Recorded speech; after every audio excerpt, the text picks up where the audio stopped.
soal SOP yang diterapkan oleh Polri ketika menangani aksi demonstrasi yang kemudian ini di pertengahan perjalanan kemudian muncul aksi anarkis. Ini mungkin kayak yang kita lihat, karena memang untuk pelajaran selama kami bertugas di sini, Kabupaten Bima itu paling rawan konflik seperti ini, demonstrasi, blokade jalan, akhirnya berseteru dengan kepolisian. Itu intens sekali, hampir setiap aksi akan berakhir seperti itu.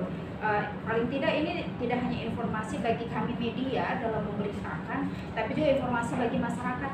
SOP-nya ini loh yang harus dilakukan oleh kepolisian. Ketika sudah ada ini, mungkin memang akan ada penggunaan peluru karet misalkan pada saat kejadian yang seperti apa, penggunaan gas air mata kemudian itu kan pada situasinya seperti apa, itu mungkin bisa dijelaskan Pak sedikit lebih rinci walaupun tidak terlalu detail, tapi akan menjadi informasi baru bagi kami dan juga masyarakat. Kemudian hal kedua, saya rasa kepolisian tentu sudah membaca peta konflik yang ada di Bima, baik di kota maupun kabupaten, terutama ini saya lebih ke kabupaten, dikit-dikit blokade jalan, dikit-dikit blokade jalan. Kira-kira apa sih solusi persuasif yang bisa dilakukan kepolisian, walaupun mungkin nanti tidak kepolisian utuh, tapi menjalin kerjasama dengan pemerintah. Tapi ini sudah cukup mengkhawatirkan, karena blokade jalan tidak hanya soal aksi yang berakhir anarkis, tapi ada ketertiban lain yang terganggu, kepentingan umum lain yang juga terganggu. Setidaknya ini tidak menjadi sesuatu yang biasa, yang kemudian menjadi wisata nantinya lama-lama. Itu pertanyaan saya, terima kasih. Terima kasih Mbak Ati, salahnya. Memang polisi ini ujung-ujung akhirnya semuanya keranjang sampahnya di polisi. Itu semua orang sudah tahu. Residu atau sampah dari kebijakan atau pelaksanaan kegiatan pemerintahan maupun yang lain apabila tidak beres, residunya pasti ke polisi. Ujung-ujungnya pasti polisi yang akan berhadapan dengan masyarakat. Ini sudah menjadi istilahnya sudah menjadi pengetahuan umum lah. Apapun yang terjadi kan polisi nanti yang akan menangani. Nah, semua permasalahan itu kan pasti ada benang merahnya. Semua permasalahan itu ada benang merahnya, dan benang merahnya ini apabila tidak diurai atau tidak segera diselesaikan, itu akan menimbulkan suatu konflik. Konflik itu bisa selesai dengan sendirinya, atau mungkin konflik itu akan berkembang menjadi sesuatu yang lebih besar apabila tidak di-manage atau manage konflik atau manajemen konflik itu tidak dilaksanakan secara maksimal dan terjadi lebih besar.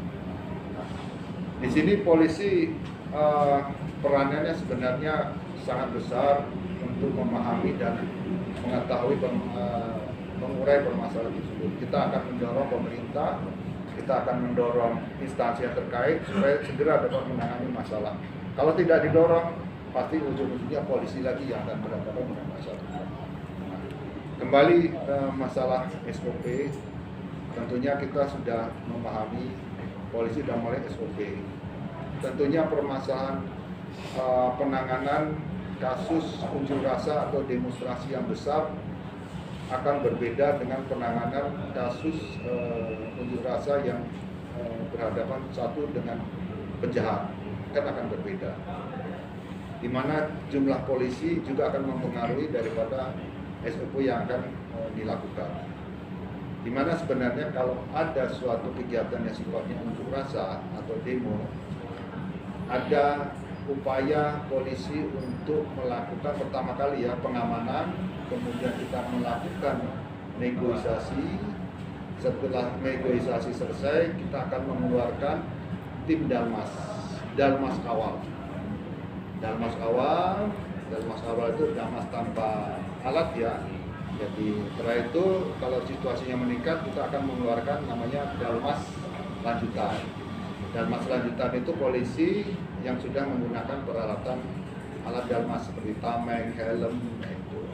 Nah, apabila situasi meningkat lagi, baru kita akan mengeluarkan namanya Brimob PHH. Nah, Brimob PHH ini akan mendorong. Nah, di Brimob PHH itu ada tahapan-tahapan juga, nanti mungkin ada ahlinya sudah menyampaikan.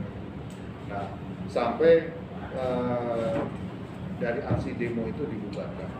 Sebenarnya tahapan-tahapan ini sudah dipahami oleh pihak kita dan juga tahapan-tahapan ini sudah dilatihkan. Namun yang di lapangan itu terjadinya dinamis. Kadang di lapangan itu hanya 2 polisi terjadi chaos.